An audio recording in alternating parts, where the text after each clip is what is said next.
due to circumstances beyond our control, some of the phone reception is poor, but we hope it doesn't spoil your listening too much. You can speak to a man on the moon, but to get a decent signal in the Silksworth area is one step too far for mankind. So here we go, show 14, It's a Corker. Enjoy.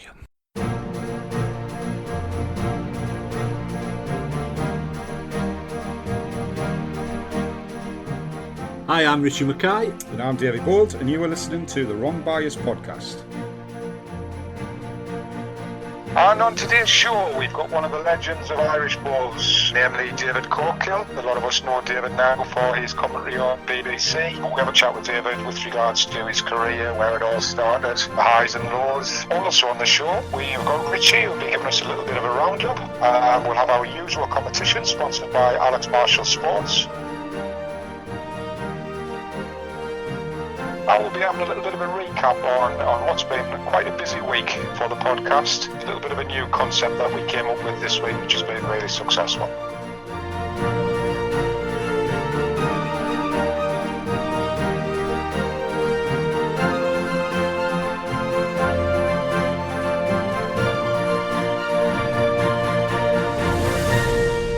Right, mate, here we are again, show number 14, and keeping our wedding theme, it's Ivory. Ivory, mate, and the only thing that I can remember of Ivory would be Paul McCartney and Stevie Wonder singing Ebony and Ivory. Bagsy being Paul McCartney, mate. Yes, I sort of remember him. Was he about in the, it must have been the 70s or something, was it? He was, mate, he was. Stevie Wonder. Was he in a big band, like? Was he? Nah. Never made it, mate. He never made it. I think he ended up in Bucks Fizz. One hit wonder, was it? It was, mate, it was. He'd get voted off the X Factor now. Anyway, at the time of the airing of this podcast, we'll have completed week 5 of the lockdown, mate. And since our last podcast, it's been quiet. I mean, it's not as if you've been giving away the crown jewels in a nightly giveaway, tucked up in your onesie in bed, is it, mate? Yeah, it's been an interesting week. I've really, really enjoyed this week. I've got to say, I mean, it was actually, I felt a little bit guilty because it was something I didn't even discuss with you. I just had a thought one day at the end of the last podcast. I thought, why don't we do something like a bit of a pop-up prize competition? Because I sort of, with this time that we've had in the house and things like that, I've been going through some of my gear, trying to tidy a few. Oh well, Leanne's been clearing the wardrobe out, hasn't it? She's get rid of this. Don't even get onto it about Leanne and the wardrobe, because she knackered it the other day, so I was only just fixing that the other night. Sure. But I was finding all of these bits and pieces, and I'm thinking, the line underneath the bed, or they're here, there, and everywhere. Maybe take them a little bit too much for granted. And I thought, I thought a few people might enjoy just trying to play for these type of things. And honestly, I said it on one of the posts. I thought if I got like 10, 15, 20 names on a night, just a quick little prize, put it through. Somebody gets a nice shirt or something like that, and it's just been staggering. And I've genuinely just had a smile every single night that I've done it. And I know we've talked about during the week how successful it's been, and the best way of summing it up was actually one of the gifts that I put on the Facebook page the other day with a little cat who was just constantly typing on the computer. I bet you had a right lather. Oh man, it was name after name after name, but then Facebook would miss a couple of names out somewhere, so I was having to check and double check. But we ended up where we had 1,167, I think, something like that. 1,168 entries throughout the week, which was amazing considering I was only opening it for an hour window every night. Yeah. So we were averaging, I would say, about 110, 120 names every single night. Yeah. Gave away 21 prizes, and I would just like to thank again. The last night we did a really big bumper one of 7 prizes. Paul Foster, MBE, obviously put some prizes in which were fantastic. Di Kingdon from Wales, Ian Leslie from England, and Neil Mulholland, who actually won a prize during the week. I think I used that as a bit of a barter until I could give them a quick email and just asked him if there's anything you would like to stick in. So, and then yourself obviously put a prize in as well, and just some lovely comments at the end. And one of the lads, Brian Taylor, I think it was, who turned around and said it's brought a lot of people together and met new people and put smiles on faces. And then when we were doing the live draws, we were hitting 70s, 80s, and 90s of people watching that as well. So really did put a smile on my face. I really enjoyed it, and by the looks of it, a lot of other people did as well. And it just broke up the monotony a little bit. Yeah, and thanks go to Stuart, Ari, and Ian Richards as well for their kind donations as well. I was a bit concerned when one of the live draws flicked onto your own camera and you were sitting in bed. I was sitting in bed every night. I've got what's going on here. Tell you about the blooming, the hands just never stopped for an hour. and one of the questions should have been, mate, how many pieces will that glass bowler arrive to the winner? Well, thankfully, I got to let it arrive safe and sound, so I'm over the moon about that. That's it. So, tremendous. That was a really popular prize, that one. I got a few people dropping us a message asking where that had come from. Yeah. That was received yesterday, so I'm hopefully by the end of the week, I'm hoping we'll have quite a lot of the prize winners' photographs, if not all of them, so I can put a bit of a gallery together. I'll tell you what would be good is if they actually put the shirts on. Yeah, but some of them will not want to go camping at this time of day. Anyway, moving on. As John Travolta sang in Greece, I've got podcasts there multiplying, mate. We've got Bowls Scotland Rockin' Bowls, Bowls England The Extra End. Now we come to a bit controversy. The Welsh lads have returned after years missing with The Extra End, and I've actually dug up another one which is going to be more controversial. It's a curling podcast called The Extra End. Well, at least nobody will miss them when they put Extra End in Google, I suppose. I tell you, all come up. It's just a matter of time before they go the extra end, isn't it? And now we catch up with Ireland's David Corkill. Thanks so much for coming on to the podcast. Great to have you on, David. Yeah, no problem. Very happy to. Right then, so let's start right at the beginning of your playing career, David. So, how did you actually get into the sport? Was it the usual through parents or friends, or was it just something that you saw? It's quite often just the normal thing, really, David. It comes through parents. You know, we moved out to in the mid '60s to an area just on the outskirts of Belfast, and our house overlooked a club, a green, so to speak. And every day I got up, I could see the green there, and my father started playing, and then obviously I came in after that. But that's back 1969. 51 years ago. So it is a long time. Very, very long time, dear. It's 10 years before I was born. Just exactly. That's what scares me when everybody I played against, like yourself and others, they've been so much younger, that's all. So how old were you when you started? Well, I started when I was 9. And the club, it's funny enough, it was typical of public parks in those days. They had 3 clubs attached to the green, and those 3 clubs played on that green, and they shared it. But the club that my father played for, my dad, they wouldn't accept me.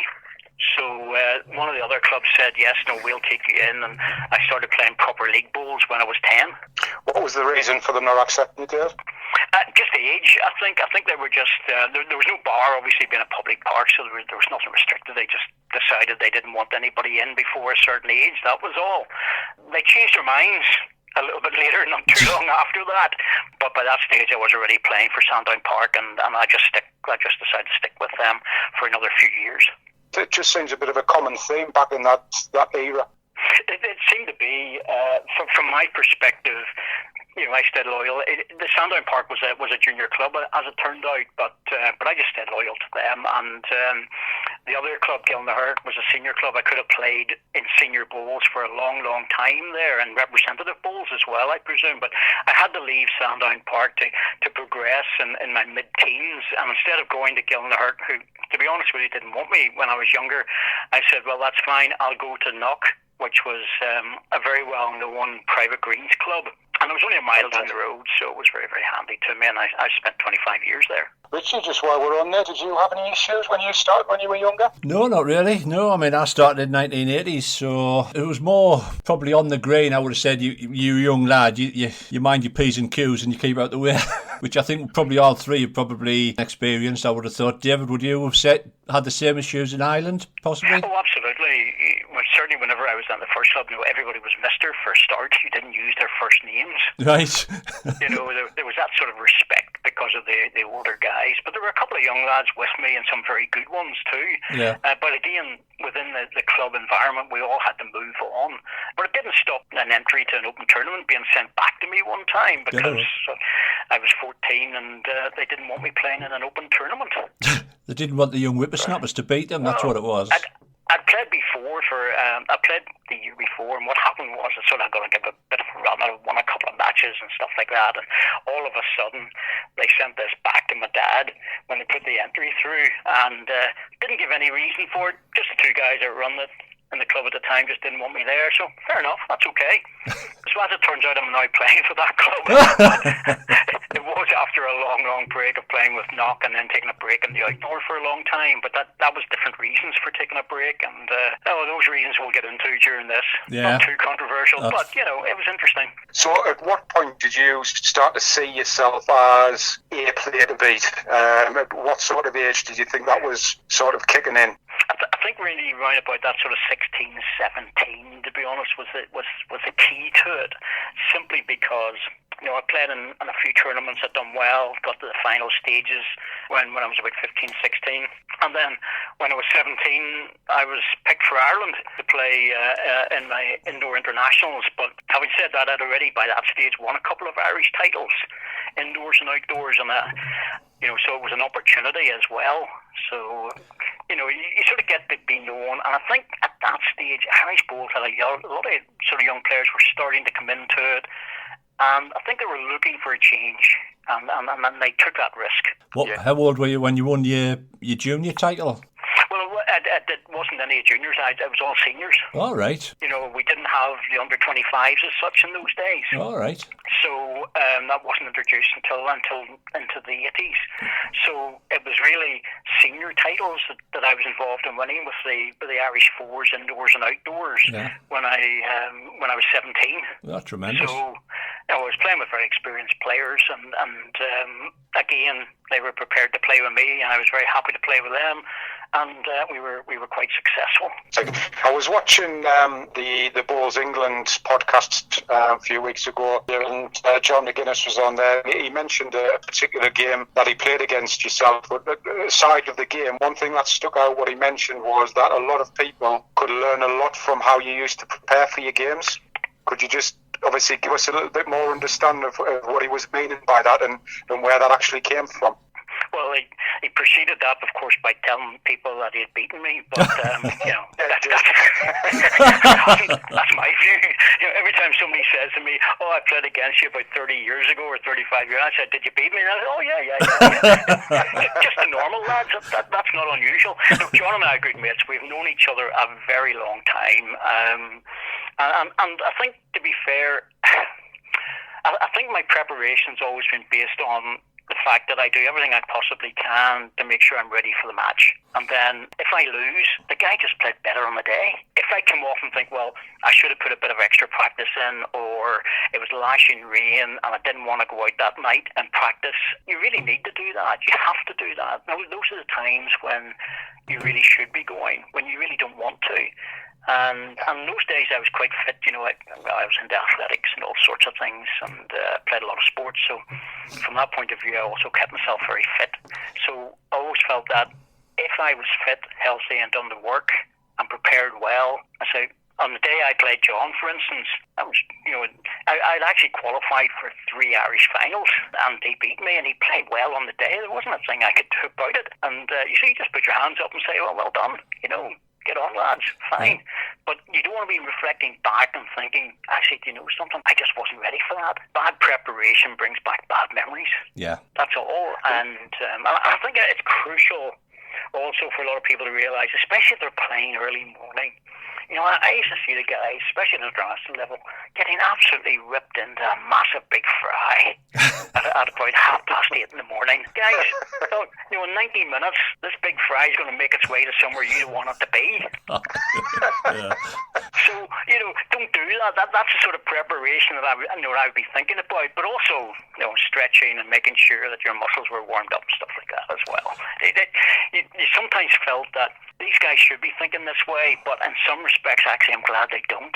It was something I was going to sort of ask you, because obviously with you having the athletic background, you'll obviously know the importance of obviously having your muscles warmed up and things like that, because we've talked about it previously. You still use quite a lot of muscles in the sport.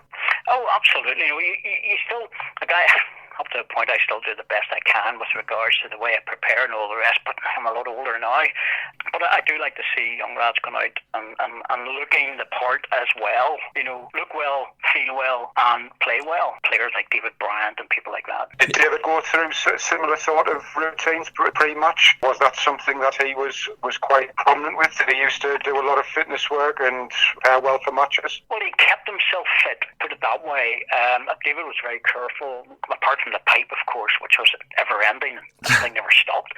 But I think one of the things that I was very lucky, I started playing against David Bryant in the 70s, the late 70s, and we were in New Zealand. We were invited down to, I was playing in a tournament in New Zealand, and David was playing in it. It was in Auckland. It was the Countrywide Masters, they called it, and it was very nice. They supplied us with blazers and all that sort of stuff. It was lovely.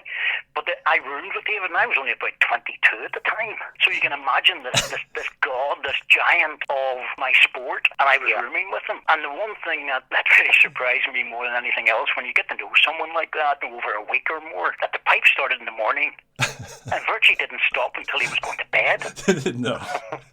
I used to hear this tapping when I was trying to get to sleep, and that was the pipe being emptied at the side of the bed.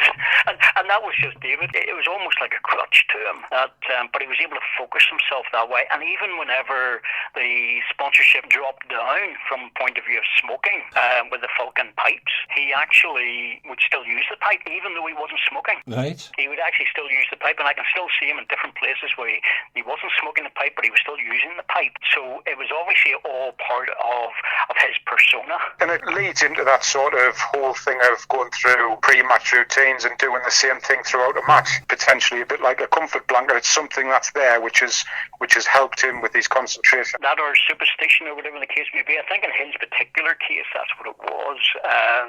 There are other players who are very superstitious about other things. For instance, some players like their balls to be on one side of the rink whenever they start. If you know that, it's fun because you just kick them to the other side. So that's always good to know. And there's other things you can't touch, like Kelvin Kirkhoe, if he's playing in a tournament, likes to wear the same pair of socks the whole way through to the final if he gets there. Can't do anything about that, I must admit.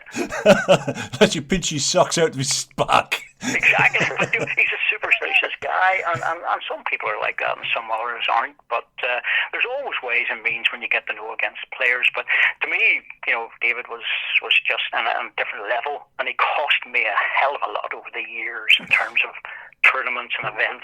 Yeah. I did beat him on occasions, a couple of big ones in particular. He definitely cost me a medal in the Commonwealth Games one year. I just had to beat him. It was the last match and I had to beat him, and I was in the mix for either the playoff for the gold or the playoff for the bronze, and he beat me. Not really the man you need to want to be drawn against to potentially get into that position, really, isn't it? I'm sure there'll have been a lot easier draws at that time as well, Jim, that you would have preferred.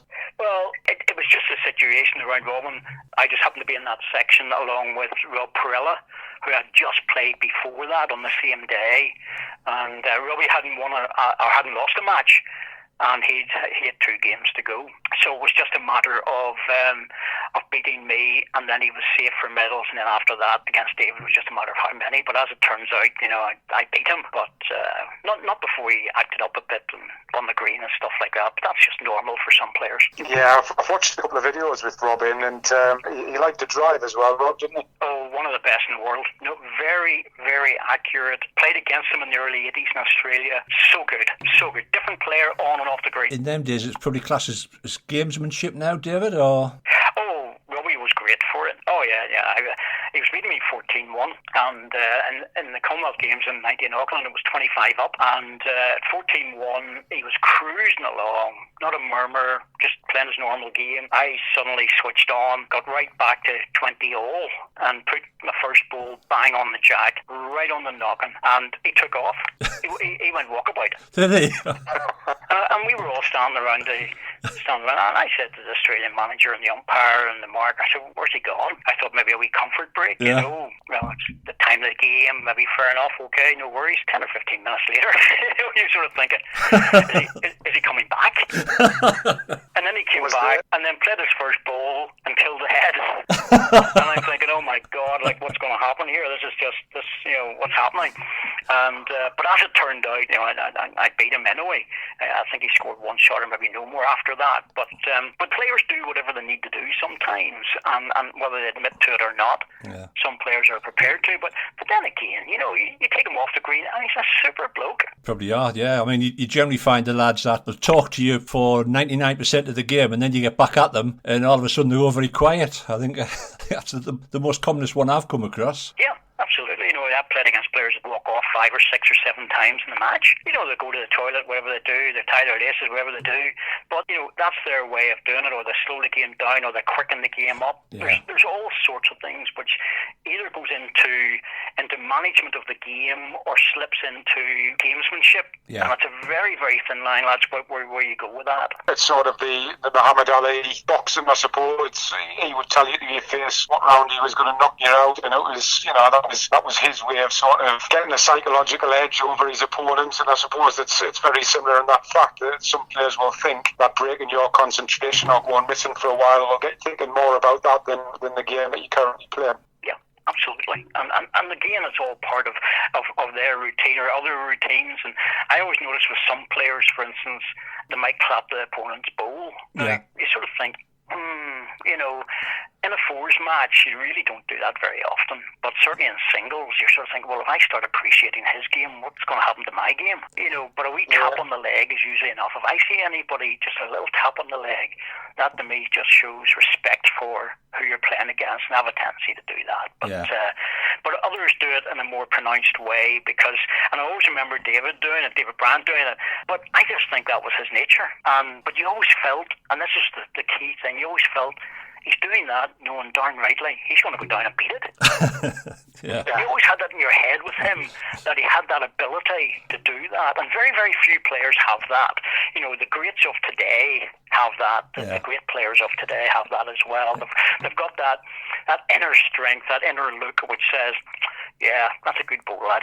But you're not as good as me. Yeah, it's a case of, well done, son, but have a bit of this. Yes, exactly. That's it. Well done, son. Step away a wee bit because I'm on the mat now.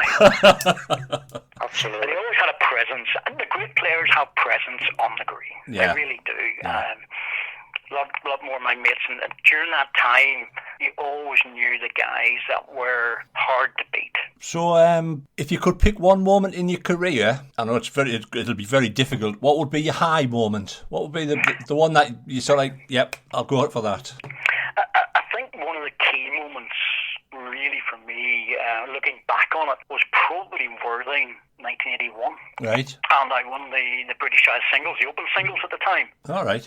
And Ireland actually won the series as well. And one of my great friends, Cecil Warrington, he won the junior under 35s as it was then, that same year. But winning that senior open meant that various things happened after that. Right. I got the nod for the Commonwealth Games in 82, for instance, probably on the back of it. Right. But also, I was winning other tournaments at that stage. But there was one man, and I don't know if you guys would recognise the name, but you probably wouldn't. But it's a guy called Graham Howard. No, and I'm not surprised. Bowls journalist, but he was a bowls journalist for the spreadsheets in those days, for the big papers, the Times, the Guardian, places like that. And prior to people like David Rees-Jones and others like that, but he made a call to Australia when I won that, and I only found this out some years later. he'd made a call to Australia, and they were just starting up what was called the Jack High tournament, which was 4 players from Australia and 4 players from the rest of the world. And I got the nod for 1982 to go to that. Oh, great. And that really wouldn't have happened without winning the British Isles. Yeah. Did you ever get the opportunity to play in the Jack Eye tournament? That used to be televised on BBC Two. Yes, that was the one. Again, in Worthing, and I'm just trying to think. The sponsor was maybe Bristol and West. Possibly. I can always remember David Viner seems to. Yes, I remember playing. That was one of the ones actually. I played David Brand in the semi-final of that. Right. And that was one of the ones where I got it over on him, which was unusual in itself. But yeah, I did play in that, and I think actually I can remember playing George Drain from Scotland as well. And David Vine interviewed me. Yeah. I can remember. One of the great presenters of all time, really. Yes, without a doubt. Another time when I, didn't get a chance to play because of other things, but I've been banned more than probably Higgins has in snooker. They don't tell me I'm banned. All they do is just not pick me for things. So they keep it under the radar. Irish Bowls is wonderful. They've got all these great stuff that they do and all the stuff that people don't know about. I played in it in 81, was runner-up, won in 82, and then I wasn't allowed back to defend my title on TV in 83. And this was at Belmont, and I asked, what was the problem? I said, surely if you win something, you're allowed back. I said, oh no, and this is absolutely true, guys. This is the reason I got, you won't believe this, so you can't make these things up. They said, oh, you're getting too much exposure. You get too popular. You're getting too much exposure in the press and too much exposure on the TV with the TV tournaments and stuff like that, so we're going to give somebody else a go. And I thought, but I won the thing. But then again, in 82, and you'll love this, the first prize was 500 quid. Why, get it out. Now, that time, nearly 40 years ago, 500 quid now, I did a conversion a few years ago, probably closer to $2,000 now. Right. But because the way things were in those days, if you wanted to go to the Commonwealth Games, you didn't take the money. You weren't allowed. I always thought the Commonwealth Games amateur sports, wasn't it, really? You weren't, if you took money, you were classed as a professional. Yep. And that's why, so the Irish Association pocketed the money. They got the sponsorship and said, oh, we'll have that, thanks very much. So I went straight into their bank account. I only found out this later, and it's hilarious when you look back on it. But at the time, it hurt a bit, but that's prior to the big ban that I got later on. How did that come about? Was that for anything in particular? Oh, aye, absolutely. There's always things in particular. And we find out the reason why in part 2. Welcome to Richie's Roundup. A bit like you, mate. Short and sweet. Cue the music. The EIBA have confirmed a new date for their annual general meeting, Saturday the 15th of August at Melton Mowbray. The national competition entries has been extended to June the 7th, while Bowls England have cancelled all their planned 2020 celebration matches. Congratulations go to England's John Bell, who has been re-elected as the World Bowls President. And finally, this is a tough time for our sport. A simple phone call to a fellow club member is worth its weight in gold. Remember, it's good to talk. Stay safe. And now we return to our chat with David Corkill. I think it was 1990, playing the Commonwealth Games, the one where David and Robbie and I were all there. John Price was there, and a whole lot of others as well. And there was a great tournament in Auckland. But I just lost out. I lost out to David. I lost out in the medal. I was not close getting to the last game, so to speak. And but what had happened during the preparation time, I wasn't happy about, because this is the thing about amateur and professional sport. Although it still deemed to be, by then it was deemed to be professional, the reality is it was still being run by amateurs. Yeah. So the way I wanted to prepare and the way the management thought I could prepare were two different things. Right. So unfortunately I was critical of them. But I was asked the question. See, that rings a bell of like Roy Keane over in the World Cup with Mick McCarthy. Yeah, it may do. I would have thought Mick would have been professional anyway, but this was, and again, this came out, very, very quickly though this time. And I was effectively not picked for Ireland after that for 10 years. Right. I played representative bowls in terms of what you would call sort of playing for your county. There's 4 associations here in Ireland. I kept playing, kept representing them, but they effectively worked like trials for the Irish team. Right. I skipped away on that. I was pretty successful. In fact, I was very successful. That was some of the guys I played with, because they're all international players, these guys. Yeah. So you weren't going out. You weren't going out in your stocking soul, so to speak. You were going out with good players. Yeah. And they just wouldn't pick me, and it was all down to the fact that I had made a criticism because I was asked a question about how to go, why do you think, and all the rest. Well, if you're not going to like the answer, don't ask the question. Yeah, exactly, and everybody's entitled to an opinion as well. And I wonder how many players for years have potentially lost that opportunity to represent the country or play in a major championship for that very reason, that you've just got an opinion about something that they don't agree with. And over that period of time of 10 years, David, was it predominantly the same selection committee?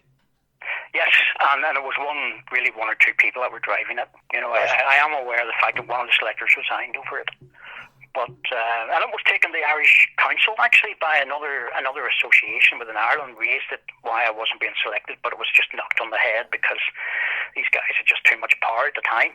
But you're sort of thinking outdoors. Like at this time, I was still playing indoor internationals and various events and all the rest. But from the age of 30 to 40, and you guys can appreciate this, that's a good age. You're still fit enough. I wasn't married, didn't have a family, so the dedication was still there.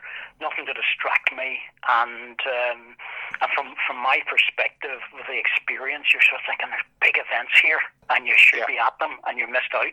I've always thought that between 30 and 50 is potentially, when you're young, you're brash, you play all of the shots, you've got no fear, then you start to learn the game a little bit more and you start to pick up knowledge from a lot of top players. And I've always thought maybe 25 to 30 up to around about 50, those are the years where you really want to be hammering in some of those big championships and titles if you've got the ability to do so, because I would class that as your peak years. Yeah, absolutely. You have that learning period, and during that learning period, especially the first 10, 15 years, where you're building up experience against some of the greats, the greats from all countries, David Gurley Sr., people like that. David Ward, for instance, you probably remember David Ward, who skipped for England. Yeah. He just had a certain class about him. Yeah, I was had a fag in his mouth as well, didn't he? Fag in his mouth, and he also wore the tie. The tie, that's right. Tie all the time. Aye. The cuffs were down. Sometimes you roll them up very rarely, and he just had a way about him. And when nowadays you're sort of seeing players talking together at the front of the rink, maybe 3 or 4 of them discussing the shot, there's nothing like that with David Ward. No, he just went and done it. He just went down the ring and said, "I'll do what I." Somebody might chirp into his ear, and I used to skip against him, and I used to say it, and the boys would say to me, "Doesn't waste any time." I said, "He doesn't want to hear anything." this guy's on a different level when it comes to cool. Brilliant skip. And one of the ones that, again, that maybe didn't get maybe as much as he probably could have done, but he was in a bad era. You had Tony, you had David, you had others, you had Alan Windsor, another super player. You had players of that ilk that were through there. Jimmy Hobday was another one. So it was very hard to find a place for somebody like him. Yeah. So with regards to, you've had this band for 10 years, is there any regrets? Do you ever think to yourself, should I have said it? Or to be honest with you, it was a discussion of all the players at the time as well, and they were unhappy about it, but I just sucked it up and said, look, it might well change during that decade. It didn't change as it turned out, but it was quite interesting that whenever I got my 100 caps indoors, the manager at the time actually got all the players together and we were just chatting, and then he mentioned the guys. He said, one of the things that David's never told you about probably was that he kept quiet when he was effectively out of the Irish outdoor team for 10 years. Right. And even at that stage, and that's a few years ago now, even at that stage I hadn't really brought it up. I never really spoke to anybody about it, because to be honest with you, this happens everywhere to other players. Nick Brett's a good example. He was out of the frame for years. People would say, why? So, well, sometimes when people ask a question, you get an answer, they're not happy about it. But you have to suck that up, and then move on, as you say. And fortunately, in his case, a player I've got massive respect for, he's back in the frame again for England. You knocked in another British Isles Championship by winning the fours against a very handy English four who you played in the final. Yeah, it's been a big year. And again, I seem to be on an unofficial ban, it feels like, with the Irish this time in indoor. I've gone from being the most successful rink playing with Gary Kelly for a number of years to not being on the team for the last 3 years. So it's a bit strange, but this year was great. I won 3 Irish titles. I've seen that, pairs, triples, fours. And I'd actually moved to the front end, which was great. Felt really refreshed at that, to be honest with you. And one of the young lads, Robbie Kirkwood, who I've been playing with for a couple of years, suddenly it all clicked because we'd lost in a few finals of things, and it all worked out. And the fours was immense because I was with 3 guys that they're good friends. We played together in different things. Stuart Bennett, Robbie again, and Mark McPeak. Well, you probably know Mark anyway, and Stuart. But it was good. But playing against Sam and Louis, we looked at that and thought, if we get through to the final, that is going to be very, very tough. I have a lot of time for Sam Tolchard. I think Sam Tolchard is a much, much better player than what a lot of people realise. Of this era, where there's a lot of stars about because of TV, the reality is that you know who the really good guys are when you play against them at international level. And I've done that with Sam as well. Back in Belfast about 4 years ago, we played against Sam and he won the match for the last bowl, but he very rarely wastes bowls, and that makes him incredibly dangerous. He's got a brilliant running shot, but he can play the conversions and the draws. But again, he's in a situation where for the last 8-10 years, England have had some fantastic stars. So he's a wee bit in the background, which he probably know in my mind he should never be. And he comes from Bowles family, but he's top class. I watched that game he lost to Gary Kelly for the playoff. He had a chance, actually. He had a chance, I think, with his last bowl. So he had 3 feet to draw it. But on those greens in Delhi, which were carpet, obviously, nothing was easy. And he just failed. But, it was unlucky, but at the same time, there wouldn't have been too much between those 2 players. Absolutely. Very similar age as well. Yep. Funny enough, before I'd even listened to Stuart Airy, again, another player, a lot of time for Stuart. He just gets on with the game, and I played against him years ago. But my endearing memory of Delhi, apart from people getting sick and all sorts of things like that, because we were losing crew on the broadcast side every single day. There were cameramen going off and others going off. But my endearing memory was Stuart, after the final, wandering away into the green next door on his own. Yeah, I've seen that. Yeah, so I think I was commentating on it, and I thought to myself, if there's ever a vision or a memory of one event, that would be my vision memory of Delhi, with all the highs and the lows and everything else that went on. I think Napoli won the singles and things like that, but there was that vision of him out there on his own. Yeah. And even Mervyn couldn't do anything about it. And he's been very, very philosophical about it. I think actually if you listen, it's on YouTube, if you listen to it, you'll hear me saying that Jerry's too wide back to the bowl. Yeah. There was nobody getting back on that hand, but because he was left-handed, he got back. Because I think Mervyn played a one up earlier on in the end, and he got too wide and it didn't go anywhere. Didn't move at all. No. And it was only because of the left-hander. Jerry Baker's a world-class player. Yeah. He certainly was, that's only 10 years ago, but he was a world-class player and a super player, but the guys had dominated the game. Yeah, without a doubt. And you just sort of felt, was it lost on that end? Well, I think Stuart sort of said that there were opportunities before that, but we can say that about all matches. There was always opportunities, but people remember the 6. But the 6 didn't disturb me from the point of view of memory. It was the vision of seeing Stuart Airy out in that other green, and I thought, my God, son, you really didn't deserve that. No, you just wanted to go and give him a cuddle. Yeah, he's sort of guy. He probably didn't had a few pints or whatever, but you sort of think, when we came back, I remember going back in with my co-coms at the time, David Bobbin, who used to be a Sky presenter as well, and he just looked at me and he said, "Does that happen often?" Yeah. I said, "No, mate, it doesn't. It really doesn't." I said, "This is rare. It's not unique, but it's rare." Yeah. And I said, it's just one of those memories in the game that will stay with people. And funny enough, it had stayed with me all these years, because even before I listened to Stuart talking about it. So we've mentioned the great David Vine. How did you actually get into the commentator's role? Well, way back in that tournament I was talking to you about, actually was the Jack High tournament in Belfast that was televised. Right. Because in between things, because I'd won the British Isles in '81, they wheeled me in, sort of like a colour commentator to make the odd comment here and there. Yeah. And I started then, but you know, that was okay for a few years whenever there was a local tournament going on. '88, would you believe we televised the international outdoor in Larne in '88? Ah, right. Something that really I think we should have serious thoughts about, because it was brilliant. Yeah. And I did commentary on that because I was playing for Ireland, I was skipping for Ireland at the time, and in between that and other matches, I did some commentating there. And then Gordon Dunwoody, yes, who was a very well-known sports journalist in Scotland, and also chief executive of the World Bowls Tour many years ago. But even before that, when he was a journalist, took me up to, we were playing in the Scottish Open, and I did some commentary up there with him for 2 or 3 years.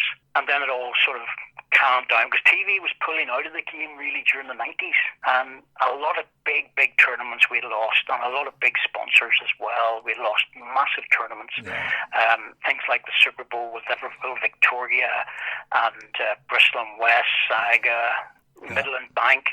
They were all involved. Yeah. Embassy was involved. They were all involved. And really, due to a lot of mismanagement and various other things, we lost all of that. Yeah. And then it came about really around about nearly 20 years ago when Gordon was asked. One of the guys in the commentary team was thinking about retiring, and he recommended me to come in. And I did 2 or 3 days of testing at the World Championships at Potters, and it was 6 months before I got a phone call. All right. So the tendency to do that in those days, you know, you wouldn't get a lot of feedback, and there's nothing like sort of instant gratification that people want now. Oh, was I good there? Was I okay? Well, the answer is you're not going to get anything back, guys. You know, you just do it, and they check it all out later, and well, yeah, okay, you know, we'll see. And that's how it started back then with a guy called Gerard Lane. And Gerard Lane was a guy who was actually producing at the time for, turned out to be North One Television, and then Chrysalis, they actually took over. But strangely enough, guys, this was the same company with the same people that did all the F1. All right. Right. So that was their 2 sports. Bowls and F1. Bowls and F1, juxtaposition, you couldn't get any better, could you? No. And all the same guys were doing it. And they loved it. They loved doing the bowls and they loved doing the F1. But that was the 2 sports that that company actually covered at that time, you know. So, and that's where it all started. And then, you know, things took off with a number of other tournaments that were going on. There's quite a lot of TV tournaments at that stage that had recovered a bit, and we had quite a lot on the BBC. But you know, it's reduced again.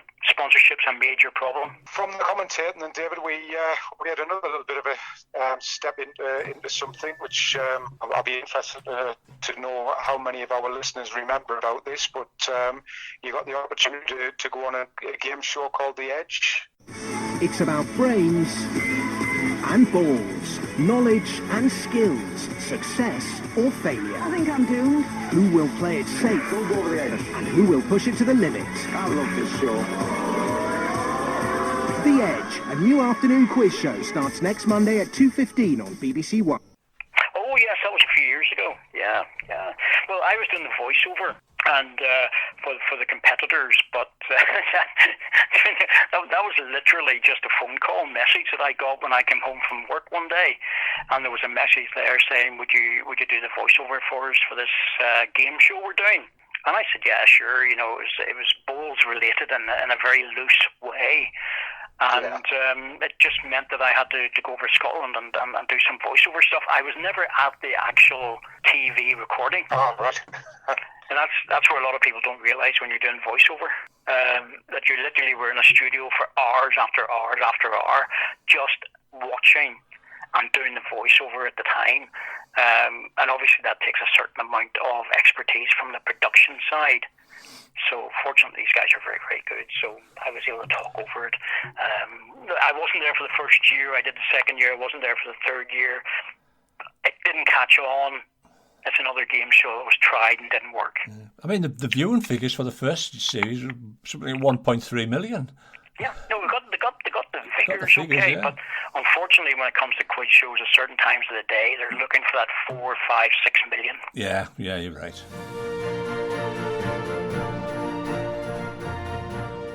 As you know, one of my pet hates is there's no balls in bowls. Well, I came across this little ditty on the French Lawn Bowls Federation website. Rule of the game interpretation. Players must always keep 1 foot on or on top of the mat when rolling their balls. If their ball falls into the ditch, it is declared dead. Well, I can confirm that if my balls drop in the ditch, I'll be confirmed dead as well.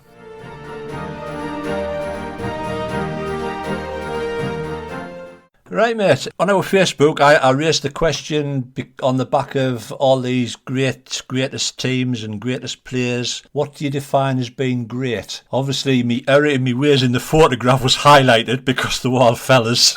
Oh, sorry, Anna. Anyway, we've had there were a few replies, and the common theme seems to be defined as great is what you've won, as in titles. Do you think, mate? I think I'm going to sort of agree with that. I think it's what you've won in titles and longevity. I would say is what makes a great player. It's all very well having a 3 or 4 year period where you win this, that, and the other, and you're riding the crest of a wave. But if you're doing that over a prolonged period of 10, 20, 30 years, whatever it is, I don't think you'd be anything else but great. We look at some of the names that we do sort of class as great. Your David Bryant's, your Alex Marshalls, your Paul Fosters, your Nicky Betts, your Greg Arlows. All of these players have, they've been doing this for a lot of years now and knocking national titles in and world titles on a regular basis. So I think I would tend to agree. Do you for the same line, or have you got a different thought? No, I think it is titles, mate. I mean, at local level, I think every club will say, well, he's a great player, he's a good player, and what have you. I like to see people put something back into the game as well, for me to add on to the great tag. I mean, we did get an email about Richard Corsi, who obviously hadn't been knocking around for as long as Alex and probably hasn't done as much as Alex, obviously. Yeah. But he's still classed as great up in Scotland, which you can't really argue with, can you? In some cases, some say the greatest. And I think even Alex commented about how good Richard was. And I was fortunate as a young boy to have seen it, and he was fantastic from what I saw of him. I didn't see him in competition, but the exhibition that he put in place at South Shields was just different class. And like I say, I think the one thing that sticks out in my mind is, as I've said, I think we said it in Rags to Riches, he just walked up the green and just pinged off 6-7 jacks. It was just unbelievable. But I agree with you about putting back as well. I think that takes you from having the respect of being a great player to having the respect of being a great person and a great player as well, because I think people react more positively, and I think you get a little bit more when you've actually not forgotten about where you've come from and remembered your grounding. Do you think people that do a lot of work off the green could also be classed as great? I think it all stems from results at the end of the day. It just depends what you have done to make yourself become great, if that makes a little bit of sense. It's got to be something that has been groundbreaking, or people could turn around and say that if it hadn't been for this person, this sport wouldn't be in this position now. So I think that's where, for me, and there is a lot of great people, and I'm not sort of trying to degrade anybody who does a lot of work on on an admin basis or for committees or whatever. But I think to be a great in a sport, I think you've got to have done something that's out of the ordinary to take it to the next level. Yeah, that would be my opinion on that side. And just to keep our women bowlers happy, Norma Shaw, Nancy Collins, Karen Murphy. Just to keep your women bowlers happy. I don't think it was me who forgot to put the women on, Mr. Mackay. All right, I hold my hands up. but I do believe we haven't. Pointing any blame or anything. No. I wasn't aiming anybody. I wasn't tarring you with the same brush, mate. No. you know, the women would have been the first one on it, would have been me. That'll be right. Right. Good job, mate.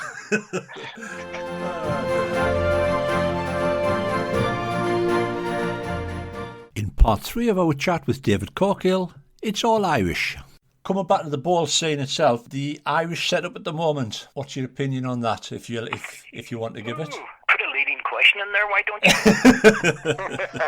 Yeah, thanks, lads. Appreciate that. You know, I can see my next band just on the horizon here. Well, have you got a name? Have you got a name for the future? Somebody that we can say. Is that another leading question?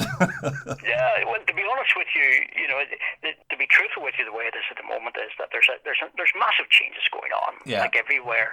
I think the men's, and you'll know this, David, from a men's perspective, the men outdoors have always been competitive. Yeah. You know, we accept that. More players, more clubs, more competition. The women's outdoors, I was involved with them for a few years, and we were getting the figures down. We were getting it right down to single figures against the likes of Scotland and Wales from the days of losing by 70. Now, you're never going to get to England level. And then we have a good year, where they had at home, they had a couple of wins, but they were losing to Jersey. Right. And then the next year, they lost all 4 matches. So, you know, they've had a wee look at it. They've had a wee look at success or coming success at that level. But it's a very, very small pool of players. Yeah. It really is. It's tiny. I mean, especially in comparison to the other countries. Especially indoors, David, isn't it? I mean, you've only got the 3 main clubs, haven't you? Well, I think you've only got 3 clubs, have you? Belfast. Well, exactly. It's frightening indoors. It really is, because unfortunately you end up playing against the same people all the time. But if we look at the women indoors, you know, a couple of years ago, 3 international series, they lost by 300 shots or nearly. That's right. been reduced dramatically this year, but they're still not really competitive. No. But to be fair to them, there's a lot of good players aren't playing. They don't make themselves available. And there's a number of reasons for that. One of the main reasons is time off, I suppose, for the commitment, because they're still playing a lot of afternoon games. That applies to the outdoors as well, which I still think needs to be changed. Yeah. But also they have to pay for their internationals. That's right. The other countries got the expenses, didn't they, type of thing? And I think the Irish have to cough up Wales do a little bit, I think, but the men outdoor are the only international team that don't pay anything, because financially they're in a slightly different loop. The men indoors pay a contribution and the women pay for everything. It's a sad situation, but I think there's players available within Ireland in the indoor that could make them a bit more competitive if they were available and if selected. But at the same time, there's just not enough. The men indoors, a few years ago, they were knocking on the door, 10, 15 years ago. They really, you know, to be honest with you, if they get within 20, 30 shots of Scotland and England, it's a good performance. The reality is Scotland and England play off to see who wins the series, and Ireland and Wales, well, they toss a coin to see who's going to get the wooden spoon. I mean, there was an interesting question in Bowls International whether there was time to change the format in the home international series.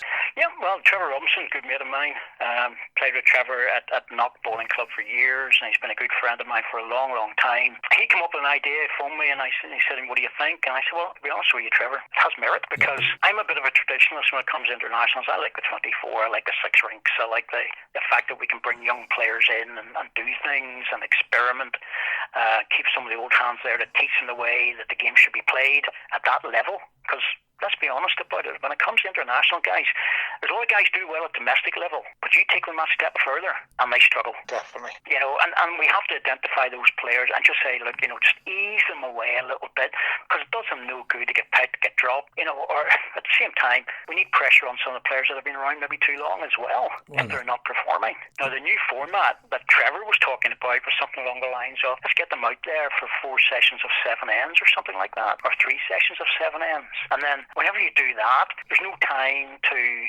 lose shots right from the start. You have to get into it very, very quickly. Everybody's up for it, short and sharp. And then, so England and Wales say play then, and Scotland and Ireland go on and play their 7 ends. And then you bring the other guys back to play theirs. So you've got a whole afternoon or a whole day of play, but no one's getting bored. People will watch and look at it in a different way. Is it too controversial? Is it a step too far? Well, probably. But if you don't try things, you never know, do you? Well, you know what it's like when it comes to the people who are running these things. The guys do awfully well. They run very well. That British side, as I was at in Wales, was run tremendously well. Very, very good. The way it was done, the timings and all the rest were excellent. All of the good things that you want to see. There has to be a belief that we need to change it, and that comes from the hierarchy down. I like the 24 setup. I watched and played in some of the test matches that have been on with where you've got 6-8 players, and it doesn't have the same effects, and it doesn't give the same opportunities as what you said earlier on there about some of the younger players. I do like the respot now. I think that brings a different dimension into it. I quite like to see substitutions be able to be made during a test match as well. It's during a series match as well, where if you're looking out there and there's a particular rink struggling and you've got a couple of boys on the bench who you think may be able to, you could tweak the rink a little bit and change things around. I thought that was something else that could potentially be introduced and change things a little bit. I don't know what you think about that. Well, I've actually written about that. I've actually not written specifically, but touched on it as well, that I do think substitutions would be useful. The biggest problem you have with substitutions are that, and you see this in football and soccer in particular, how do the players react about being dragged off? Yeah. Now, are they going to throw their toys out of the pram or spit their dummy out of the pram or whatever the case may be? But the reality is that you have to be extremely professional to handle that. Yeah. And that's just what you've just touched on there, dear, about your local national winners or your county winners, whatever it is, but when they make that step up, that's exactly the philosophy and the mindset that you've got to be in. It isn't necessarily a case of, you're being changed because you're going to be dropped. It is just an overall look at the team. And I always say this to a lot of the players from clubs or counties when I'm managing, and I always say, you are not going to go out there and play well all of the time. You've got to basically sometimes battle through a game and accept the fact that it's just not your day. You may have a third man who's having an absolute nightmare. The skip's going down to the head several shots down on a regular basis. And you look and you say, well, I've got a second man in there who, he's got a great running ball. He could change things, open heads up for the skip. Maybe not what that third man's currently doing. So that's where I think it could work and be a benefit to a lot of teams. Yeah, there's a couple of aspects to it. One I've touched on is that players have to accept the fact that might well happen. And to be truthful with you, as you think about it, where do you not want to be whenever you're not playing well? There's one place you don't want to be when you're not playing well, and that is on the green. Because you know that you're not only not playing well for yourself, you're not playing well for your rink and for your team and for your country. And you have to accept the fact that, actually, to be honest with you, this guy opposite me is absolutely killing me. That's one aspect, and they have to take a very professional view on that. The second aspect is you have to have people watching to identify that. Yes. Because there's not that many players who want to come off and say, at the side of the rink to their manager or whatever the case may be, this isn't going too well for me. I think I'd be better coming off unless they're ill or something. And that's a different situation altogether. But and we've got provision for that. But it takes a very strong player to say that to their manager, and it also takes a very strong person at the side of the rink to go to the manager and say, guys, he's not playing well, and we could change this around by bringing on, as you say, a different second, a different third, whatever the case may be, or a skip, and suddenly the whole game changes dramatically. Definitely, and I see that as a huge strength. I don't see it as a weakness. I think it's a huge strength to have that mindset, to be able to go over and just say, I don't feel like I'm performing the way I know I can perform. Is there something you can do that could potentially change that involves me being replaced or changed or whatever that may be? And I think that's a huge strength. And I think the reason why people won't do that is because they feel as if they may lose their opportunity, lose their place in the team, whatever that may be. But as a selector, I would actually take a lot more from that player than somebody who's prepared to stand there, throw balls and struggle, and then walk off the green and pretend that nothing's happened and that they haven't had a bad game. Yeah, absolutely. I think, again, as I said, I was writing about this one time, Bulls International, where I said, look, any player who would come to me, say I was managing and saying this, the respect I would give them would be off the chart. It really would be. That to me is just a fantastically strong thing to do. And that player deserves your, not only respect, but your support for doing it. So, yes, they may think that they're going to lose their chance, but actually, to be honest with you, if you've got that relationship with your manager or your selectors, it actually could work in your favour because you're putting the big picture in front of your own individual needs. Absolutely, and like I say, I think you've probably got more chance of losing your place if you were to continue to try and plug away and lose a bit of confidence. Let's say it was the first game in a 3-match series, and you have a nightmare that first game. and that rolls on into the second game, and we've all been there. You feel that pressure and saying to yourself, I'm really going to have to pull this one out in this second game, otherwise they're probably going to take us to one side and take us out the team anyway. And I think you've got a higher chance then of probably losing your place the following season than what you would have to actually just stick your hand up and just say, I'm just having one of them games, it's just not going my way. Or like you said, the opposition, the second next to me or the third next to me is just absolutely bearing as a new one. And I just kind of, change something or do something to try and benefit the rest of the team. You're feeling good, you're feeling fine, but the Jack's an illusion to you. You just can't see it.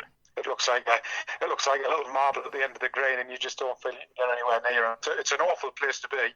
Been there, and it is horrendous. It just doesn't get any better. And like I say, this is where you've got to go into battle mode, and that difference between those two levels, you've got to learn how to battle through a game and just give your skip or give your team some balls that are going to play the worth during an end.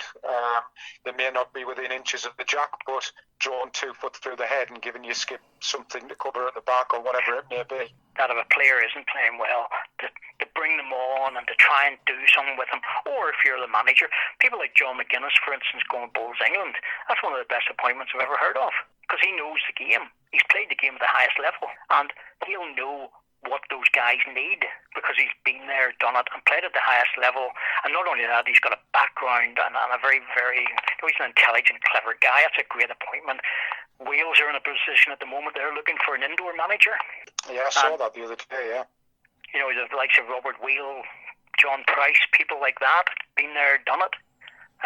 Certainly John, great mate of mine, could have a major influence there, but so could Robert. And to be truthful with you, I would have the two of them in the indoor. I would put the two of them together because I think it's a lonely place. It's a very hard thing to take on your own. Stephen Rees did it for years there, and it's a very hard take. You also have to take on the fact that you can lose friends very quickly in that situation. It's a horrible position because selections are very difficult. So it's the one thing I don't want to be involved in. Yeah. If anybody was to ask me to be involved now, with 50 years experience of playing the game, 40 years internationals, the one thing I'd say is, like, I see that selection bit, guys, forget about it. You do that, one person or a group of people. I'd want to be in the preparation side of the players during the event and then the post-analysis afterwards. And if any country wanted me to be involved in that, the first thing I'd say is selection's your boat, because you need to have a different attitude towards selection. You do. You certainly do. I've found it hard this season. I've got a team that are getting stronger season on season, but with that comes the choice of having to pick 16 players from 20, and it's a very, very hard place to be when you're having to make those decisions. And especially when it involves friends as well. And you've got to sort of put your manager hat on and just do what's best for the team. But it can be a very lonely case. Oh, absolutely. You can lose friends left, right and centre. There's people that barely talk to me now because, they weren't happy about something I was doing years ago. I say, well, that's all part of it. You have to be professional about it and divorce the fact that whenever players go away to major events, for instance, they're picked because they're the best or perceived to be the best, and they should be able to handle that. They shouldn't need their hands held. But at the same time, it's good to have somebody at the end of the rink that you can go to. Absolutely. They don't interfere. They're there as a help more than anything else. You okay to start the 7-Up questions? Yes, go ahead, man. Yep, go ahead. First question: favourite green, indoors or outdoors? Indoors, probably Stanley. Well, it's so good. If you can't play good balls on Stanley, you shouldn't be playing the game. And we do call it pre-blue now, but it has actually got a blue carpet, and it's not as good as it used to be. What balls do you use, David? Drinks Bride have done for a long time. Good company. I've been looked after for a long time with them. But I use the professional model and the XP, depending on what greens I'm going on, and sometimes depending on what rink I'm on. If you had the choice, would you have a pint of Guinness or a pint of Caffrey's? Oh, a pint of Guinness every time. toughest opponent, either individual or a team? Well, I think I've touched on this before, David Bryant, without a shadow of a doubt. Oh my goodness, he was hard to beat, and to be truthful with you, he's cost me so much over the years. People who in my era were hard to beat, people like John Price in particular, very, very hard to beat John Price. He dug in at every possible opportunity. From a team perspective, the team of England in the 1980s, and Scotland up to a point as well, but England in particular, the days of when John Bell and various others were playing David Ward, David Bryant and people like that, you're saying, my goodness me, they were hard to beat. If you had the choice to go and play back at one of these venues, would you choose Potters, Preston Guildhall or Ali Pally? It would have to be Preston. In terms of the latter stages of events, I think that's where a lot of memories came to me from the final stages. Now, if I was going to be coming back and playing, if I had to say, for instance, a world final to play, it would be Potters. And the reason why that is the whole atmosphere of the crowd and the rink. The rink is good. It's tricky, don't get me wrong, but it's very playable at that stage, and it's usually not too quick as well. But Potters have got a whole entertainment aspect to them, and with regards to the big occasion, that's the place you want to be for TV purposes. Great stuff. And the last one, what is your future ambition? Probably just keep winning things and annoying the heck out of people. I think I've annoyed a few people by picking up titles this year. To be honest, the future ambition for me would be to do what I've done in the last 4 or 5 years with somebody like Robbie Kirkwood, who plays in my club. That Robbie and I, he's a young guy in his 20s, he was in his early 20s when we started playing together. We got to a few things. We just started playing together by accident because his partner couldn't turn up on something. He asked would I play with him, and to see him develop from really what was an up-and-coming player to now, in my opinion, being a very, very strong international bowler, that's the sort of thing I want to do. I've seen it with Gary Kelly when I was playing third to him for a number of years, and he developed from a player that could be losing sometimes by 10, 15 shots at under 25s to winning by the same amount, to suddenly becoming a senior international player who lost very, very few games.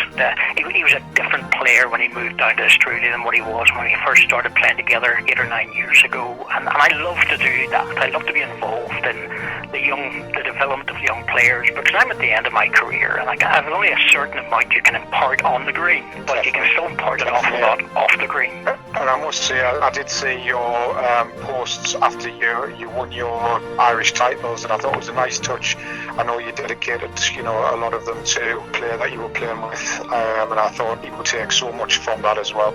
Yeah, well, Robbie's a quiet lad. He wouldn't post anything, and I thought to myself, this is 3 Irish titles for a young guy in his 20s against quality opposition. I think that's the important bit. You sometimes get to finals, and you know this, and Richie as well, that when you get to finals, you sometimes play against people that maybe haven't been there before, maybe haven't experienced it. But we were against Andy Kyle, a Commonwealth Games player, an international, Graham McKee, people of that ilk, international leads as well.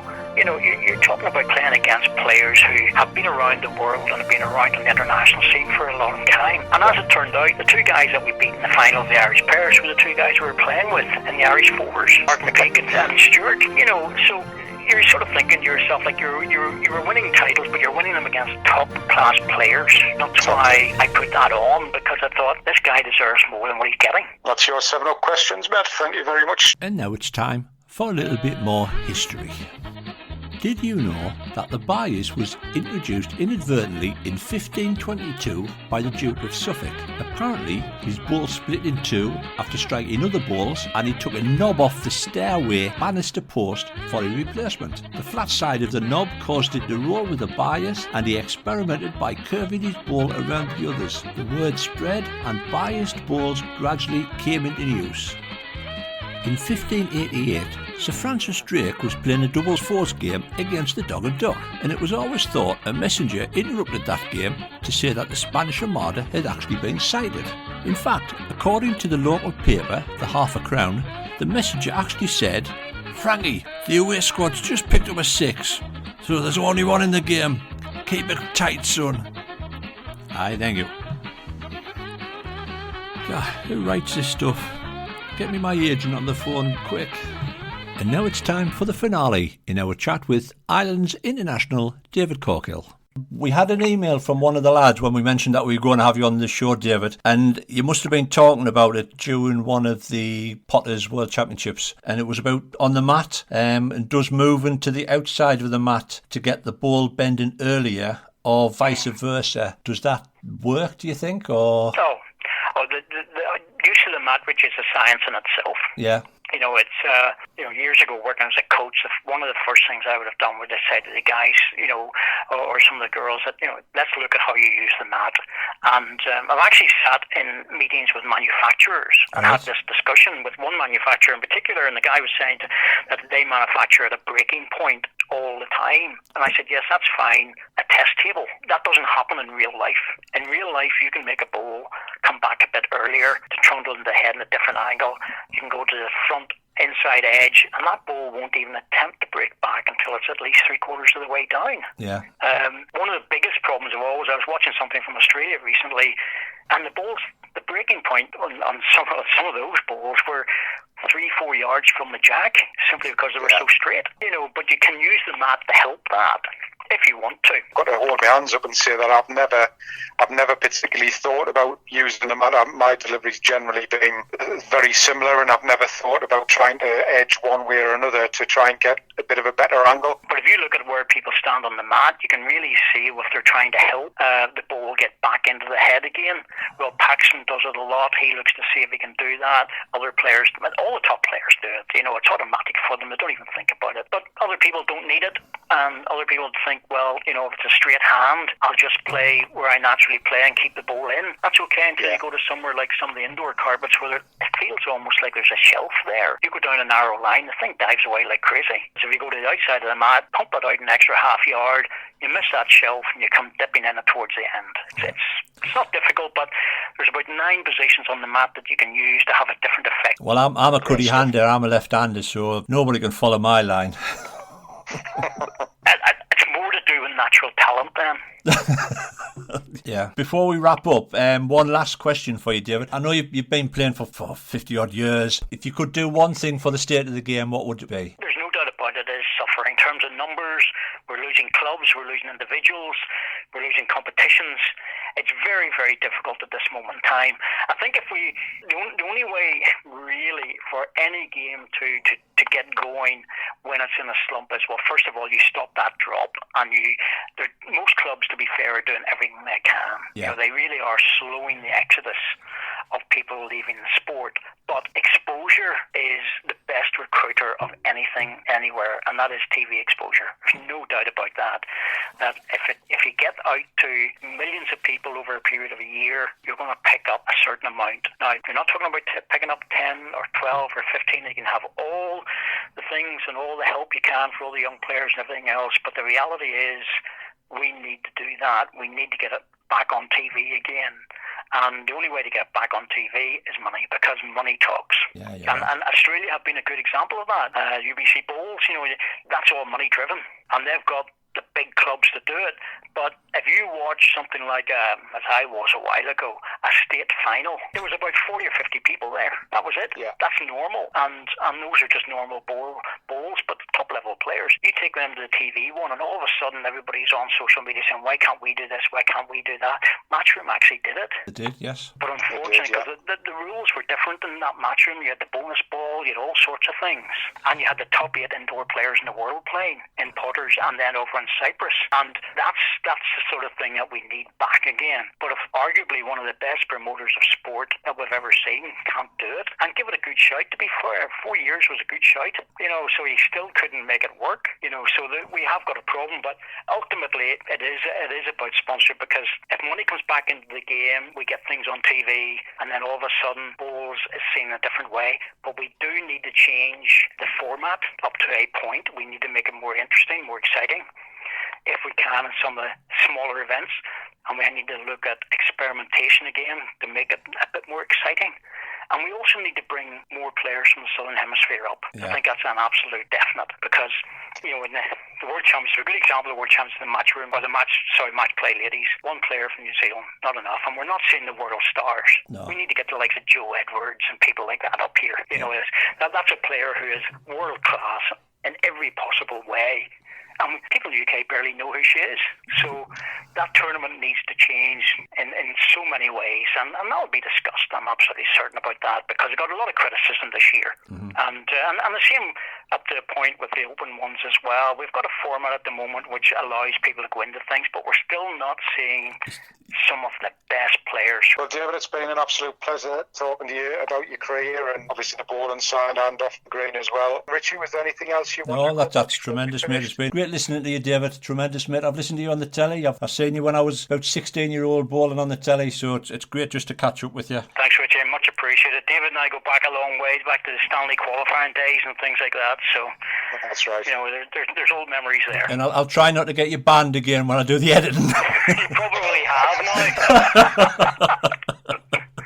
Only unofficially. They just don't pick me anymore. But you're not banned, though. You're not banned. Thanks very much, David. Best of luck, mate. Cheers, guys. All the best. Bye. Bye. You too. Take care, Dave. Well, mate, show 14. Another one gone and another great guest. Definitely. Yeah, I've really enjoyed listening to David talking about his career. It flew over. We both commented at the end of the call. It was a long roll conversation, but it didn't feel like it. No, and it was great just to chat to the fella who I've actually watched on the telly when I was 16-year-old. It was great to hear some of the tales and his opinions. Anyway, there's currently a virtual bowls tournament being set up by one of our keen listeners, Brian Taylor. Do you want to give details of that, mate? Yeah, he contacted me.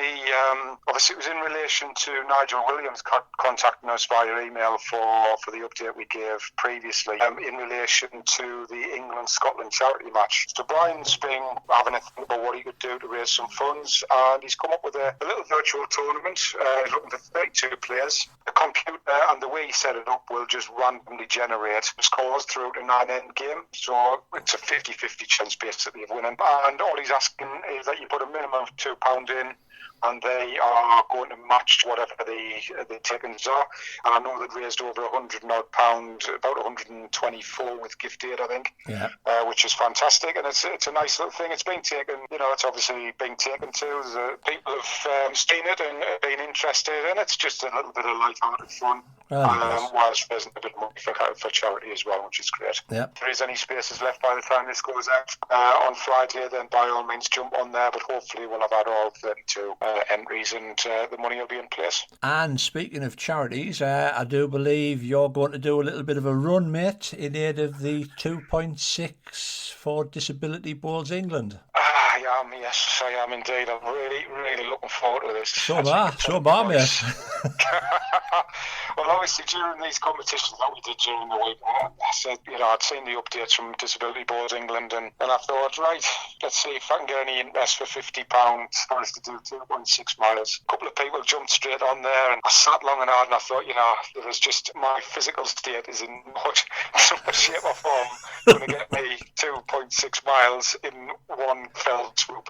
So I thought, well, I want to combine two things, and I want to boost my fitness, and I want to get myself ready for when we do eventually get back outdoors or indoors, whichever that is. And so I just thought the London Marathon is cancelled, and instead of the 2.6, why not do the 26 miles? So I put a GoFundMe link on our page, and I'm really thankful to everybody who's sponsored so far, and I will be starting that on the 1st of May.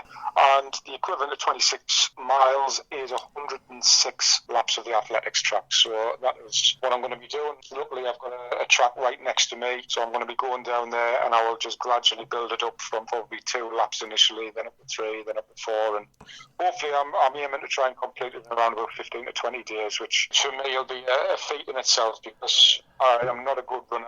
I'm not in any physical state. So have we got oxygen standing by? Have we got St John's ambulance ready?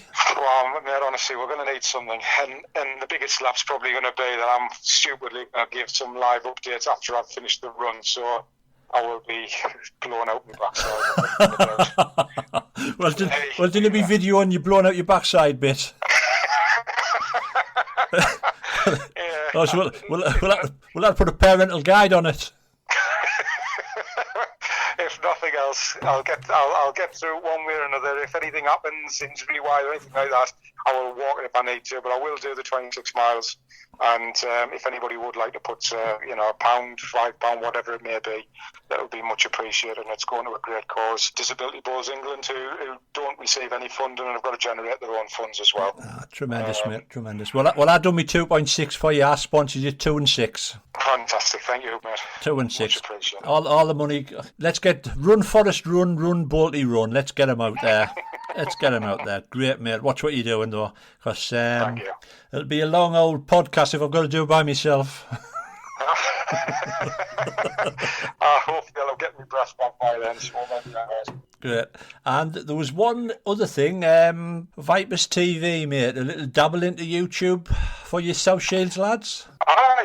Ian Richards is on furlough at the minute, so he has basically been taking a bit of time, and we've had a couple of brief discussions in the past about potentially videoing a few games in the club, because we get some cracking national games and things like that in there, both male and female. So Ian, during his downtime, has gone out and purchased some equipment, and we're going to make it a bit of a TV on YouTube. So I'm going to provide things like player interviews and meet the staff, look around the club, and hopefully video some matches, and just do some different things. We might even show our faces and do a little bit on there ourselves, mate. So hopefully it's just something new, and again, it's one of these things, that rebrand that we did.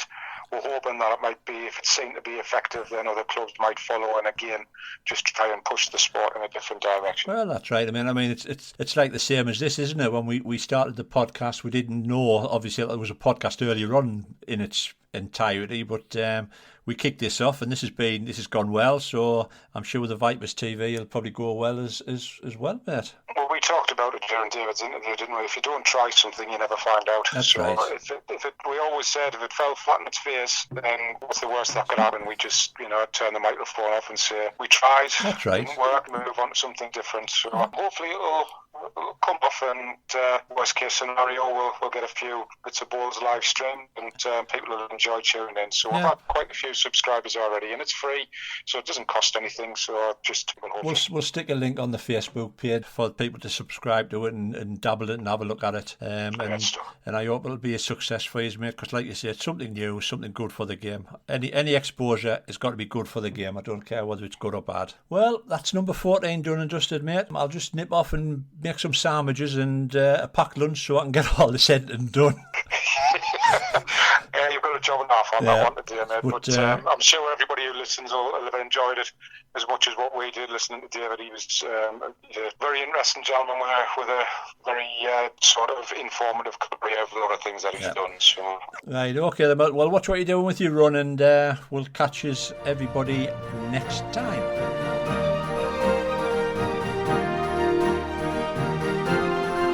Thank you for listening, and hope you've enjoyed the show. This has been a Dodgy production.